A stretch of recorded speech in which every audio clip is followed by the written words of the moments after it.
الحمد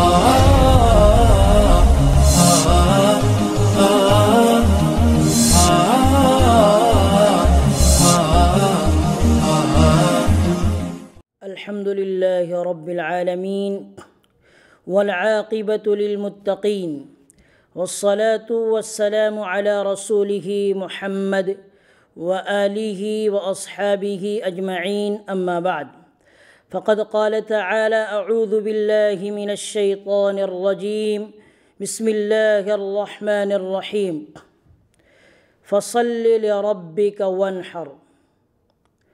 محترم ناظرین و سامعین کرام، السلام علیکم ورحمۃ اللہ وبرکاتہ۔ آج کی اس مجلس میں قربانی کے جانوروں کے عیوب کے متعلق روشنی ڈالی جائیں گی۔ معزز ناظرین، قربانی ایک اہم عبادت ہے اور اسلام کے شعائر میں سے ہے۔ اس کے عبادت ہونے کا تقاضا یہ ہے کہ قربانی کے لیے ایسے جانور کا انتخاب کیا جائے جو ہر قسم کے عیب سے پاک ہو اور عمدہ ہو، صحت مند اور تندرست ہو، تاکہ یہ عبادت حسن خوبی کے ساتھ ادا کی جا سکے۔ البتہ یہ بات یاد رہے کہ کچھ چیزیں جانور میں بظاہر عیب معلوم ہوتی ہیں، لیکن شریعت کی نظر میں وہ ان عیوب میں داخل نہیں ہوتی ہے کہ جس کی وجہ سے قربانی ہی جائز نہ ہو۔ اس لیے قربانی کے جانوروں کے عیوب کے متعلق دو اصولی باتیں ذہن نشین کر لینی چاہیے۔ پہلی بات، جانور میں اگر ایسا عیب ہے کہ اس عیب کے ہوتے ہوئے جانور کی بالکل منفعت ہی ختم ہو جائے، اس سے فائدہ نہ اٹھایا جا سکتا ہو، اسی طرح جانور کا جمال فوت ہو جائے، تو ایسا عیب قربانی کے لیے رکاوٹ ہے، اس عیب کے ہوتے ہوئے قربانی جائز نہیں ہوتی ہے۔ دوسری بات، عیب قلیل یعنی معمولی عیب، اس کے ہوتے ہوئے قربانی درست ہے، اور عیب کثیر جس کو عیب فاحش بھی کہتے ہیں، اس کے ہوتے ہوئے قربانی درست نہیں ہے۔ پھر حضرات فقہائے کرام نے عیب قلیل اور عیب کثیر کی مقدار میں چند اقوال بیان فرمائے ہیں۔ پہلا قول، ثلث یعنی تہائی تک، اگر کسی عضو میں عیب ہے اور نقصان ہے تو تہائی تک ہو تو عیب قلیل شمار ہوگا، اور تہائی سے زیادہ ہو تو عیب کثیر شمار ہوگا۔ دوسرا قول تہائی سے کم کا ہے، یعنی تہائی سے کم ہو تو عیب قلیل، اور تہائی تک یا تہائی سے زیادہ ہو تو عیب کثیر شمار ہوگا۔ تیسرا قول یہ ہے کہ نصف سے کم کسی عضو میں عیب ہے تو وہ عیب قلیل شمار ہوگا، اور نصف سے زیادہ عیب کثیر کے زمرے میں آئے گا۔ فتاوی قاضی خان میں پہلے قول کو صحیح قرار دیتے ہوئے فتویٰ اسی پر دیا ہے، یعنی ثلث تک، تہائی تک عیب قلیل اور تہائی سے زیادہ عیب کثیر۔ اس تفصیل کے بعد قربانی کے جانوروں کے عیوب کے متعلق چند اہم مسائل آپ حضرات کی خدمت میں پیش کیے جا رہے ہیں۔ پہلا مسئلہ قربانی کے جانور کے جسم کے متعلق ہے کہ اگر کوئی جانور اس قدر کمزور ہو کہ اس کے ہڈیوں میں گودا ہی نہ ہو تو ایسے جانور کی قربانی درست نہیں ہے۔ ہاں، البتہ اگر کوئی جانور کمزور ہے اور اس کی ہڈیوں میں گودا موجود ہے تو اس کی قربانی درست ہے۔ دوسرا مسئلہ، خارشی جانور کی قربانی۔ اگر کسی جانور کے جسم میں خارش یعنی کھجلی کا مرض ہے اور اس قدر ہے کہ جس کی وجہ سے وہ نہایت دبلا لاغر اور کمزور ہو چکا ہے، تو اس کی قربانی درست نہیں ہے۔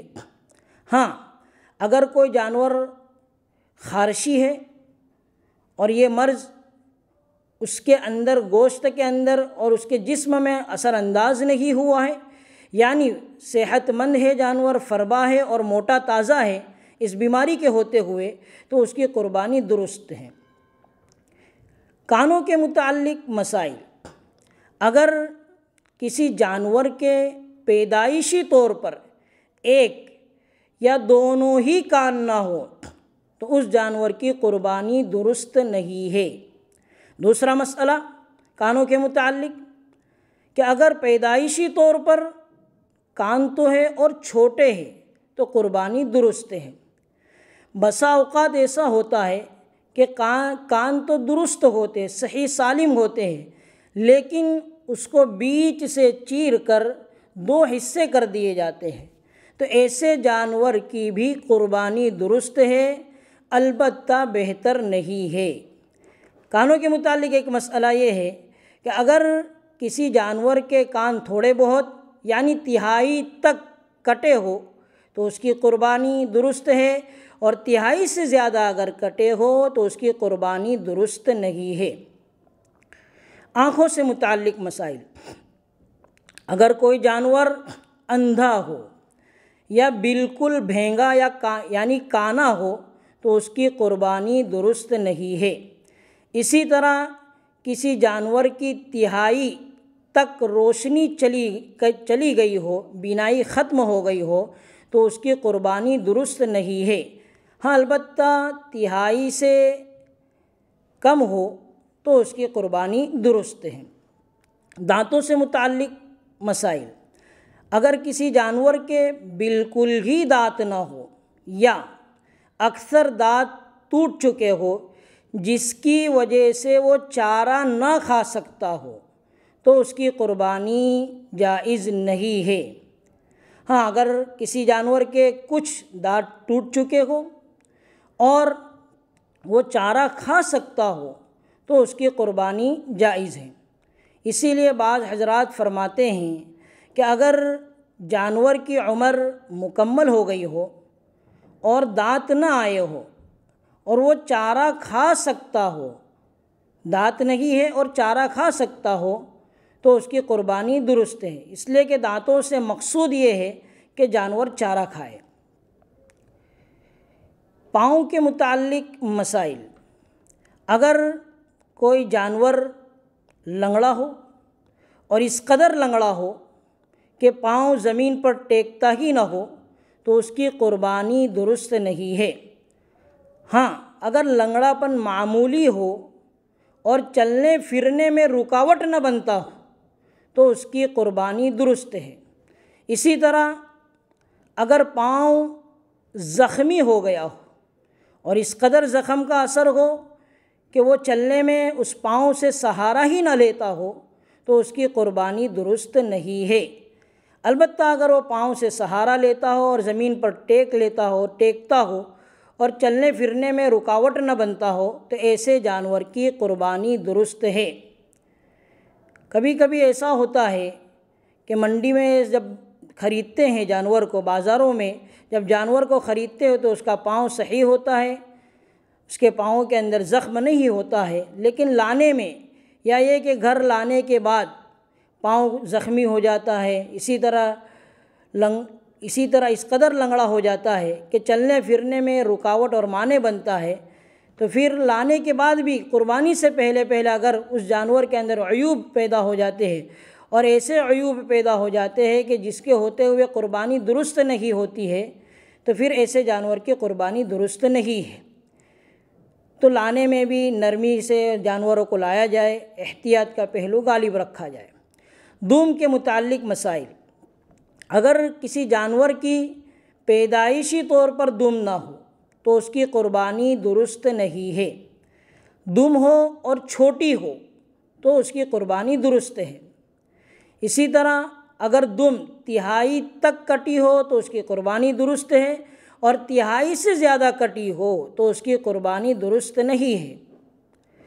ایک مسئلہ دم کے متعلق یہ ہے کہ کبھی کبھی دم تو صحیح اور تندرست ہوتی ہے لیکن اس سے حرکت ختم ہو جاتی ہے، یعنی شل ہو جاتی ہے، سن ہو جاتی ہے، اس میں حرکت باقی نہیں رہتی ہے، تو بھی اس کی قربانی درست ہے۔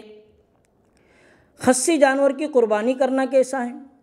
خصی جانور کی قربانی جائز ہے بلکہ افضل ہے۔ اللہ کے نبی صلی اللہ علیہ وسلم نے بھی خصی جانور کی قربانی کی ہے۔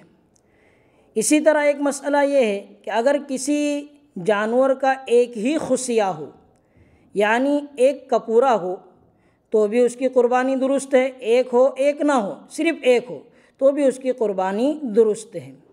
ایک آخری مسئلہ یہ ہے کہ جانور کو ذبح کرتے وقت جب گرایا جاتا ہے اور گرانے کی وجہ سے اگر اس میں کوئی عیب پیدا ہو جاتا ہے اور ایسا عیب پیدا ہو جاتا ہے جو قربانی سے مانع ہے اور رکاوٹ بنتا ہے تو بھی اس کی قربانی درست ہے، اس لیے کہ گرانے کا حکم ہی دیا گیا ہے۔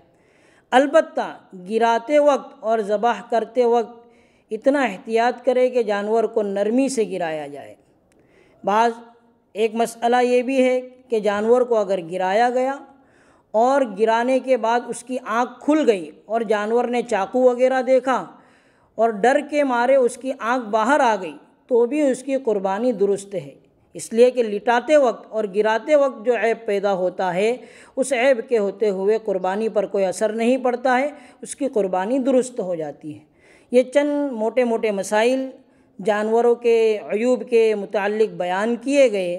اگر کسی صاحب کو مزید ضرورت ہو تو وہ کمنٹ باکس میں سوال کرے، اس چینل کے ذریعے انشاءاللہ العزیز جواب دینے کی کوشش کی جائے گی۔ وصلی اللہ علی النبی الکریم۔